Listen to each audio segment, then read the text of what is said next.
Hello, hi, my name is Tech, and today we're going to discuss the Ricoh W5100 series plotter made by Ricoh. This is a multitasking plotter as well as full color scanner. So let me go over. There's two trays for the paper, so you can adjust the paper size. It goes up to 36-inch paper. Tray 1, so you can have multiple papers.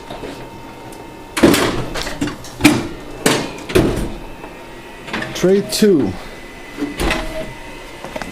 As you can see, those trays actually are adjustable as well, so you can swipe it. You can put any type of paper paper size you want, and it will work perfectly.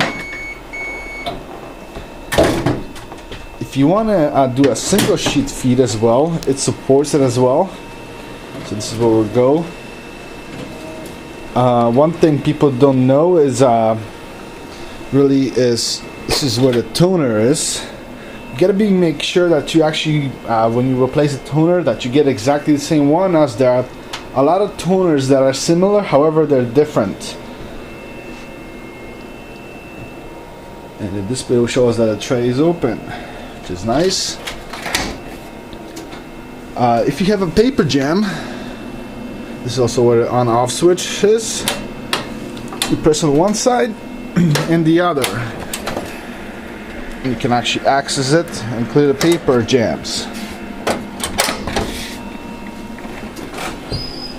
One thing about this plotter is it requires regular maintenance by a technician, as the waste bottle is actually located on this side, and of course it's not easy accessible.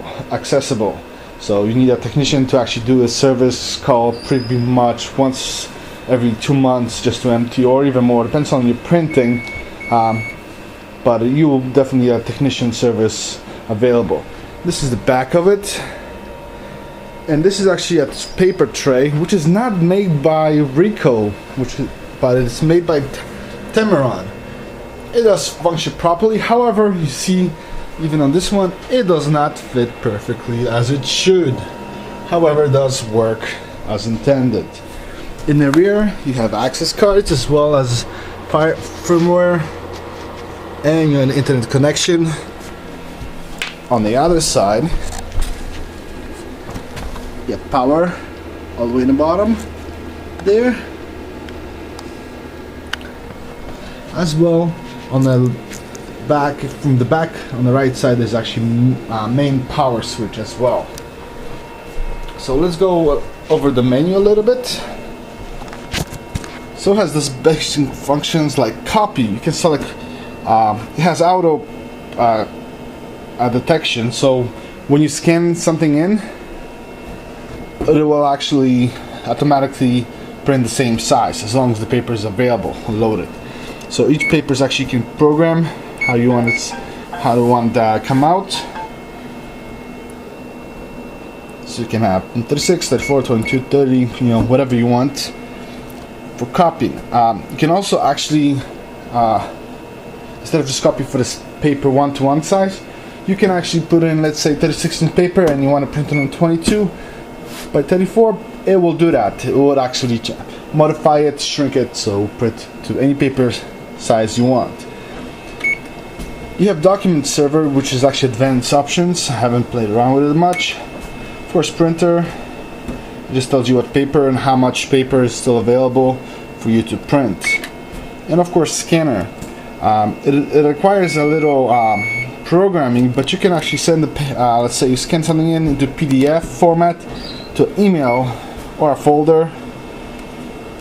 You can select scan type, so you can select what kind of paper, what kind of scan you want: black and white, grayscale, full color photo, full color gloss photo. You can select this resolution you want the photo to be scanned in, which so actually goes up to 600 dpi, which is pretty nice. Scan size, you can do it auto detect like it is right now, or you can add your own paper size. So okay, pretty much for functions, you have some system settings. and actually you can set up warm up and all the stuff. Paper tray settings, you can change papers here to any size you want. You have timer settings, interface settings, your IP address and everything, file transfer, and administrative tools. We're not going to go into all that. You have your counter, tells you exactly how much square feet you actually your plotter printed. So overall, it's a really nice plotter.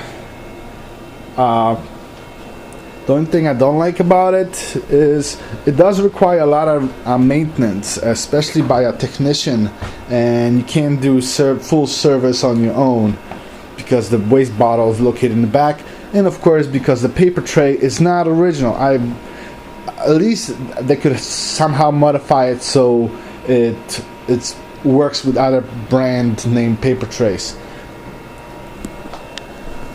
Besides that, you know, everything else looks good. It scans really well.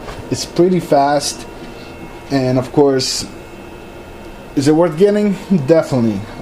Just make sure you have some kind of service plan available with this provided by the salesperson or whoever actually sells you the plotter. So overall, great plotter, worth buying. If you have any questions regarding it, please feel free to comment.